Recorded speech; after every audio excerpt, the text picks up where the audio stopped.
माहितीये का? बरं बरं. त्याच्यामुळे कसं असतं माहितीये का? ज्यांना असा खर्च झेपत नाही, ज्यांना खर्च उचलत नाही, अशा लोकांसाठी सगळ्यांसाठी लसीकरणाची मोहीम असते. लसीकरण माहितीये का? आता दिवस गेलं, पहिला महिना झाला तेव्हापासून त्या बाईला लसीकरण चालू होतं. म्हणजे पहिला दुसरा तिसरा ही तर गर्भावती बाईला तर आहेच, बरोबर आहे. पण नवजात अर्भक जन्मलं, नवीन जन्मल्या त्याचा ह्या वातावरणाशी संबंध आला.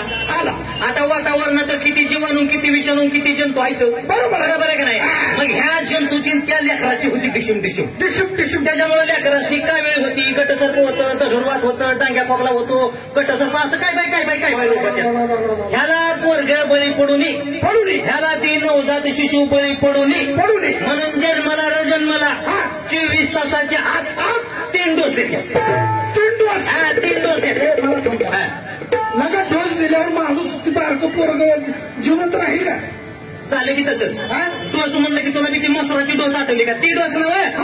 आता अमिताभ बच्चन सांगतो का नाही, 2 बूंद जिंदगी के. कशामध्ये सांगतात? दारू तर सांगतं काय काहीतरी 2 बूंद जिंदगी के. माझं पोलचं पोलिओचं असेल, दुसऱ्या कुठल्या तरी आपल्या देवीचं ती टोचन असेल, असं लसीकरण आपण केलं पाहिजे. आणि ही सांगायला आपल्याला इकडे गावाकडे पाठवले. पण झालंय काय माहितीये का? आता तो सुशिक्षित आहे, बरोबर, ही सुशिक्षित आहे, बरोबर आहे. 70-80% संख्या सुशिक्षित आहे. त्यांना लसीकरण म्हणजे काही कळतं, पण जी राहिलेली आहे ते का नाही, त्यांच्या अजून बी लक्षात येत नाही. तुला सांगतो, त्यांना जर म्हटलं का लसीकरणाला चला, ती म्हणते ती का आम्हाला काय उद्योगधंदा नाही का? तुम्ही तुमच्या पोटापाण्यासाठी करताय, आम्हाला आमचं लसीकरणापासून फायदे काय? मी काय तुला काय तमाशाचा नियम सांगतो का? मग काय सांगतोय ते सांगतोय मी. तमाशाचं सांगा, बाहेरचं सांगा, नियम काय त्या लसीकरण. ह्याच्यासाठी काय करायचं माहिती का? कळलं पाहिजे ना. काय करायचं? टोपी सरळ करायची, सरळ काशी करायची, सरळ बोलायचं. चट कळतं या टोपी सरळ कर. तुला सांगतो बरोबर काय लसीकरणाचा फायदा काय असतं माहिती आहे? लसीकरणाचा फायदा आता येणं का चांगला प्रश्न विचारला का नाही? त्याला कळलं नाही. लेकरं निरोगी ठेवायची, सशक्त ठेवायची असते, बरोबर आहे का नाही? इतर रोगापासून बळी पडण्यापासून वाचवायचे असते. लसीकरण करणं गरजेचं आहे. आता आपल्याकडे जरा बरं तर आहे, आपल्याकडे बी काही तशी आहे ती पश्चिम महाराष्ट्रात मोडतोय आपला भाग. इकडे सगळं शिकल्या सवरलेली सगळ्यांनी कळतोय, पण काय विदर्भ तिकडे बी आहे का नाही? आणि आपल्याकडे बी तशी आहे, त्यामुळे हिथं सांगायचं वाढ आहे. बरोबर कशी आहे ते माहिती आहे का? त्यांना म्हणलं लसीकरणाला चला, ते म्हणते आमच्याला उद्योग आहे, पोटापाण्याचं बघायचं आहे, 300 रुपये रोजगार बुडतोय, बरोबर, कोणाला 500 रुपये रोजगार बुडतोय. पण मी काय म्हणतो, ह्या रोजगाराच्या नादात, ह्या 300 रुपये रोजगाराच्या नादात जर पोराचा डोस जर राहून गेला, वर्ग अक्षरशः 12वीला पोरग, 17 वर्षाचं पोरग, बरोबर, 17 वर्षात पाय वाळायला चालू झालं, 17व्या वर्षात, बरोबर. आणि 12वीला असताना पोरग कमरेच्या खाली कामावर जातं. हे उदाहरण आहे ती ज्वलंत बघा. हे कशाचं लक्षण आहे? त्यांच्या आईबापाकडून त्याला डोस द्यायचं राहून गेलं. बरोबर आहे का नाही? म्हणून डोस टाळायचा नाही. आता कसं असतं, कर जाऊ पुन्हा, हे एवढे मध्ये गेलं पुन्हा जाऊ, आता ही तारीख गेली का पुढच्या वर्षी जाऊ, हे पुन्हा येईन तर लय पिसाळून टाकले. बरोबर आहे. म्हणजे भारताची पुढची पिढी जर सक्षम करावायची असेल तर प्रत्येक पोलिओचा डोस किंवा जे दवाखान्याचे डोस आहेत ते पाजवलं पाहिजे. आता कसं आहे माहिती आहे का? लक्षात आता ही पुन्हा येईन आठवलं मला. ह्यांना गाण्यात सांगतो, आता गाण्यात सांगतो काय सांगायचं असतं, कुणाला कसं कळतं. बरोबर आहे. ओके सुभाषचंद्र गायकवाड, आपण 51 रुपये आम्हाला या ठिकाणी आम्हाला आमचं कौतुक म्हणून दिलं. आमच्या कला पथकाच्या वतीनं आम्ही आपलं आभार व्यक्त करतोय. मी पुन्हा येईन म्हणून टाळू नका, या आमच्या डोक्याने बसा. अहो साहेब, तुमच्या ते रामा नवरा बायको त्यांना बोलवा, तुमच्या पॅन्टीत आहेत ना ते, मग त्या बाळा घेऊन बोलवा की ते आदर्शी जोडपं ठीक आहे. टेम्पला घेऊ द्या, बोलू द्या. कोण आहे? कुणाला बोलवायचं? तुला माहित नाही का हिरा, अशा काही शासकीय योजना आल्या का सगळ्यात पहिल्यांदा ती असते. बरोबर, बोलू की कोणती जोडी आहे? रामा या इकडे. हे रामे आहे वय, त्याला रामा वय. पारी कुठं आहे? या आमची एक बाजू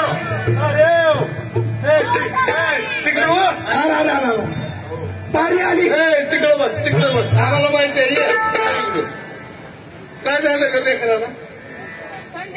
लय काय तर झालं काय की तोंडावर तर 12 वाजलं का लय काय माहिती बारू तर तिकडं बघ आमच्यामध्ये येऊ नको तोंडच घालायची सवय आमच्यामध्ये येऊ नको पारे इकडे ये ही शायरी काय सांगतात बघ तिकडे बघून बोल बाबा तू म्हणला दोघांच्या मध्ये बोलू नको तुला काय येतंय तुला काय कळतं त्यातलं नाही या शायरी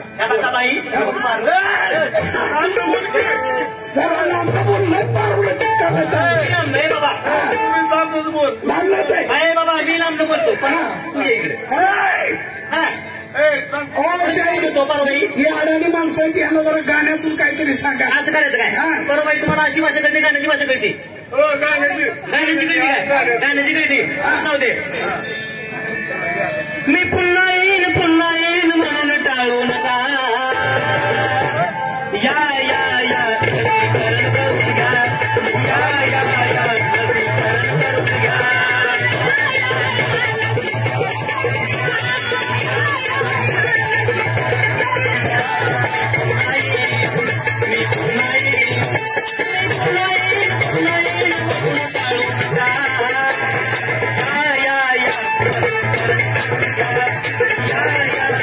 लसीकरण करून घ्या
छत्रपती शिवाजी राजे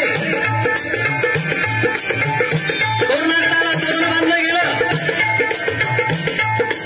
आणि राजांनी गडावर घर किल्ल्यावर किल्ले लढायावर लढाया जिंकायला चालू केलेला आहे रयतेचं स्वराज्य निर्माण झालेलं आहे प्रजा सुखानं आनंदानं राहू लागलेली आहे हे स्वराज्य छत्रपती शिवाजी राजांनी त्यांच्या विश्वासावर ज्यांच्या बळावर निर्माण केलं ते मावळे कसे होते म्हणाल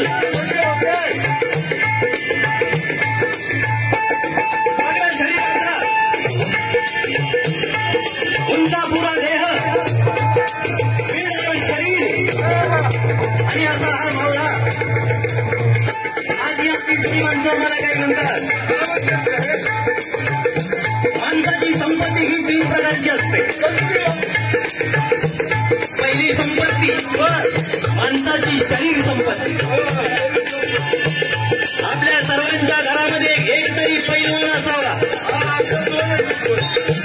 घरामध्ये तगडा पुरुष असेल तर कुणाची काळे म्हणण्याची हिंमत नाही. घराकडे वाकड्या डोळ्यानं बघण्याची कुणाची हिंमत नाही. म्हणून सगळ्यात पहिली संपत्ती असेल ती शरीर संपत्ती आणि दुसरी संपत्ती ही संतती संपत्ती आणि तिसरी पैसा अडका पाणी. परंतु माणसानं काय केलं, या 3 नंबरच्या संपत्तीला 1 नंबरला नेऊन ठेवलं आणि ही संपत्ती कमवण्याच्या नादात आमच्या आरोग्याकडे आमचं दुर्लक्ष झालं. जुन्या माणसाचा आज ही समज आहे. आमच्या मावळ्यांनी आजपर्यंत एवढे किल्ले जिंकले, एवढ्या लढाया केला. आमच्या पूर्वजांनी त्यांना कधी डोस दिला नव्हता. त्यांना असं सांगावंसं वाटतं, बाबांनो ती वेळ वेगळी होती, ती परिस्थिती वेगळी होती. त्यावेळी चहा कुणी पीत नव्हतं. दातानं नरडं तोडण्याची हिंमत त्यांच्या दातात होती. परंतु आता तशी वेळ राहिली नाही. आणि आता जर हे शरीर सदृढ आणि तगडं ठेवायचं असेल तर या लसीकरणाचा लाभ आम्हाला घ्यावा लागणार आहे. पहिल्या डोसाचं जन्मल्या 3 महिन्यात पहिला डोस, 5 वर्षाच्या 7 डोस कंप्लीट बाळाला. हे 5 वर्षाच्या 7 डोस जर तुम्ही दिले तर बाळ आयुष्यभर सदृढ राहणार, त्यात काही वाद नाही. पहिलं आट्याच्या पिशव्या आता तसं पिठं नव्हती. पहिली आमची माणसं निरोगी राहत होती, रासायनिक खतद्रव्य काही नव्हतं. पहिलं काय व्हायचं माहितीये का, पहाटेच्या वेळी पहिली माझी ववी पंढरीच्या विठ्ठला, पहिली माझी ववी पंढरीच्या विठ्ठला, गोव्या गाऊ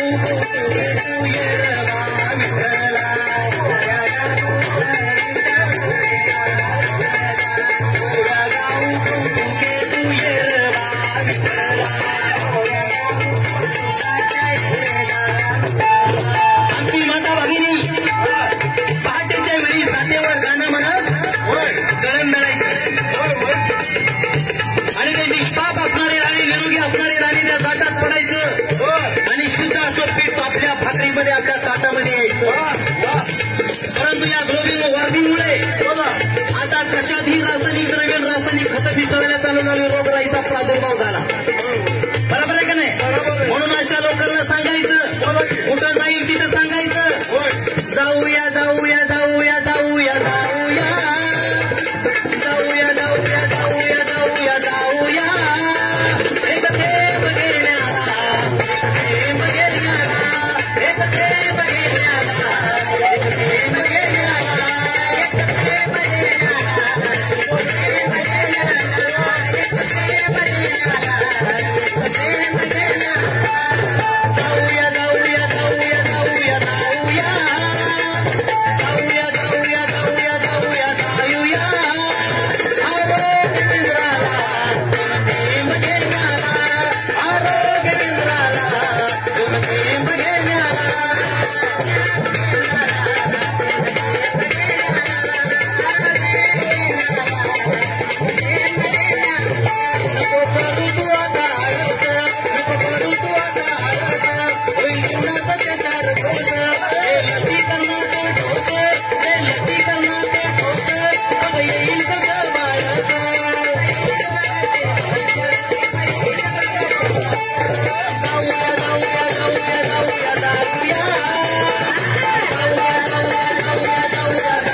वास आहे वास आहे पण आपल्याकडे गवळण होणार आहे. गवळण झाल्यानंतर पुन्हा एक गीत आहे आणि पुन्हा कार्यक्रम आम्ही सादर करू.